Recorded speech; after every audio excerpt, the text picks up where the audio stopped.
سلامت صاحب تو. حال شما خوبه؟ سلامت باشه الحمدلله. ما خوبه. جانم. چی اومدی توی راهپیمایی چیه؟ بله؟ علاقه اومدی توی راهپیمایی. نیومدیم.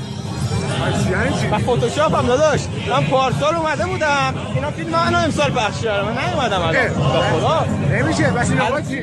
اونم پیرمرده؟ بله. پیرمرده سال 57 داداش. اون هم موقع اومده بدرقه امام الان فیلمشو پخش کردن. این نیومده. آقا نمیشه که فتوشاپ. میشه این فتوشاپه. این آقا چی؟ جوون. اینا یکی این آقا ماکته، اصلا وجود خارجی نداره، دست بزنی میفته.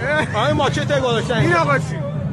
این اومده واقعا. خب این واقعا اومده، ولی 200 نفر امروز تلیبارد شدن خونش، برداشتن به زور آوردن. حقوقش یه ماه قطعه، مجبور شده بیاد. آقا این میشه 200 تا برم. آقا الان تو این جمعیت کلا 10 تا پلیس 6 تا بسیجی 2 تا تن.